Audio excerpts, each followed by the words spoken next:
A while back, someone asked a question about, well, what the hell is happening here? And I don't know if they mean the immediate controversy between Aaron and Nora or the wider controversy about, well, why is Aaron having all these issues and problems with all these other people? So some people are frustrated. I always try to provide some context for what is occurring with SPTV and the various controversies. So I will try to be balanced and be very quick about the larger controversy and then get into the more specific Aaron Nora, whatever we want to call it, conflict. Keeping things very simple, for decades there was an anti Scientology movement and activists associated with it. And in the late 2000s, Mike Rinder decided to join that movement, as did Aaron, and he formally left the Sea Org as well as Scientology a few years later. So basically, we have these two male figures, and they become part of various activities, including the Aftermath TV show. They become fairly famous, and they set up the Aftermath Foundation, which is a real charity. It's a legit charity, and Aaron did help them. But last year, basically, the board members were getting a little tired of Aaron's various scandals and pushed him out very publicly, and Aaron felt very humiliated. And that's where Nora comes in. And I'm going to be somewhat disruptive of the new mythology she's trying to create for herself to garner pity. So essentially, what happened is after Aaron was pushed out of the Aftermath Foundation, Nora went on the attack and started posting all these hate videos against Rinder, against other board members. There's no nice way of putting it, but basically Nora just became a kind of loyal guard dog that Aaron would sick on various people. And Nora confirms this, that behind the scenes, he pretended that he was neutral in this conflict, but basically kept encouraging his friends to put out these hate videos. That happened, but more recently, Aaron wants to rebrand himself as this nice president of a fake charity and be the nice guy. So he put out a video a while ago saying, we need to be more positive. We need to get away from the negativities. Stop all these attacks on former Scientologists. Let there be an era of peace and justice. Yada, yada, yada, yada, yada. And Nora interpreted it as a direct attack on her and has been putting out videos steadily more critical of Aaron. Now, I think my basic judgment is that they're both not very trustworthy, but the latest consensus is that Nora is changing and evolving and redeeming, and she's becoming very good and beautiful and all that stuff. I'm still very skeptical. However, there are two debates here. In one debate, I am on Nora's side. I think it's a very, very problematic thing to give out this private information as a foundation president. But there's also this other issue, which is much more petty, and frankly, who cares? But we'll deal with that too. So let's deal with the real issue of what information should be kept secret. With Natalie right now live, trying to accuse me of having main character syndrome. Instead of removing his illegal strikes that he knows are illegal, instead of apologizing for outing my... Basically, Aaron gave out information that he was helping Nora's mother.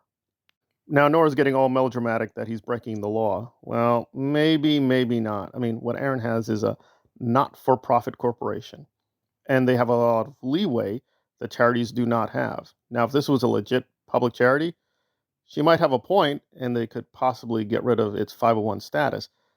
But Aaron doesn't have that. So it's not clear he was technically breaking the law. Here, I just don't know. We'd have to do more research. But even if he wasn't breaking the law, this is very, very disturbing behavior.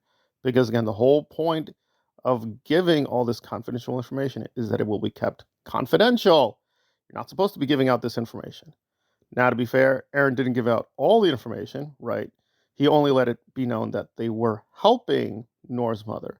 I don't think he even specified how much, but he did kind of ballpark figure of thousands of dollars. Now, Nora crying about this is, yes, to some extent justified. However, it's pretty disturbing what the assumption is, namely that Nora's mother should be given the money. Why? Why should she be getting the money? Why should Nora be getting the money? Well, there we go. So it's a kind of a honor among thieves dilemma that basically Nora's upset that Aaron did not give her more money and kept it secret. So apparently the problem was the bribe wasn't big enough and he needed to be more careful with the information. All right, I guess. But still, it is very disturbing to give out this kind of information. And whether Aaron was being malicious, we don't know. But given he does seem to want revenge on Nora, I can only assume he's just being petty. But of course, in the petty department, Nora has to be even more petty. So then she got into an issue of popularity. And the real problem with the positivity video that Aaron put out is that, guys, you should have given me a phone call because I'm Nora's and I'm specials. Up a friend and defend them that you're a Scientologist. Yeah. Like, because he never came to me and was like, what Stephanie's saying is hurting me. Can you take the ball? Except for he didn't really say that directly. He would say it indirectly. Various times in our group chat, like, did you see Chris Shelton's live today? That's wild. Are you going to do a live about it? Are you going to do a live about it? He would definitely egg me on to do things. He's very, very good at keeping his hands clean, right? Which is why I believe Natalie didn't want me to tell people like Aaron that so much of what they put out in their content and their quote activism is ranking. Like, do you like someone? Do you dislike someone? And where are you in the ranking system? Does any of this really go to stopping Scientology? No. Is it really criticizing even the church? Not really. It is just people ranking one another. And apparently, Nora just found out one glorious day that she was not number one on Aaron's Christmas list. And apparently, like, they haven't really been friends for a long time. Nora apparently was just in a state of denial that Aaron only cared about her to use her, and that upset her. But it was pretty obvious to everyone else. Like a lot of people who didn't even like Nora, like Zero Dark Tony, were pointing out, yeah, he's using you. It's pretty obvious what's happening. So to some extent, you do feel sorry for her because Aaron is being abusive and a bully. However, she was too. She was being very abusive the last couple months. She didn't care because she thought that Aaron and her were best friends, but now it turns out, no, Aaron just doesn't even like her. Now the obvious question is, well, why does this matter? And the cold answer is, it does not matter. Why does this matter? Why is this important? Well, it's important to Nora, which is like, okay, well, why should this matter to other people? I guess the best I can come up with is that, okay, if Aaron is treating her, an alleged best friend that goes back 30 years, if he's willing to treat her in a very ugly, harsh manner, well, then this speaks badly how generally he treats people. Yeah, but we knew that already too. Like, we have little video footage of Aaron acting badly. So, what is Nora giving us that we don't know before? I guess now we know a little bit more of the details of how elitist Aaron is because he pretends to be this kind of populist leader saying, guys, I'm just like you. I just drink the beer. I smoke my cigars. I have a fake charity. I'm just like everyone else down the street. But no, really, he just wants more and more power, more and more money. So it's always a weird thing with him that he puts out these videos about Tom Cruise and P. Diddy and Ashton Kutcher, and on the surface he's criticizing, but really it's like he just wants to be part of the club. So it's a very weird kind of melodrama and persona he's crafted for himself. But he just wants all that comes with a good reputation, but not do anything to earn that good reputation. And Nora's putting that in danger, so he's getting very angry at her. But is Nora presenting a better alternative?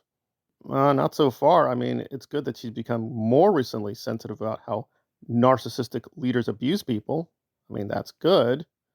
But she was helping out the narcissistic leader for what, a year? She didn't really care. Now, she has apparently apologized to a few people, but I think people underestimate how many people Nora insulted when she was, quote, loyal to Aaron. It was a lot of people. It's a lot of people. So she's not really changing her ways in any deep sense, but she is getting a little bit better. I have to acknowledge that. But again, she will keep drifting into these pointless controversies where, guys, you didn't give me a phone call. Why are you owed a phone call? Well, it's Queen Nora. Don't you understand? She's not a queen. She's not this great activist. She wasn't part of any historical great legal case against Scientology. She's just Nora, a foul-mouthed, really gay, really pompous, and really arrogant YouTuber. That's what she is. It's not much more. She's not this great educator either. So it's fine that people are turning against Aaron and holding him to account for a lot of his activities. That's fine. But creating this new mythology, Nora will save us. She's the gay. She's the new Jesus. She's Malcolm X. She's not Jesus. She's not Malcolm X. She has a few legitimate complaints, and that's fine. We should get to those. But she's going to keep bringing in complaints that are or issues that are like, those are not serious issues. Why are you bringing that up? Well, Aaron was my friend. Now I feel I'm not the friend anymore. I'm unfriended. Okay, well, you need to deal with that privately, frankly, in my humble opinion.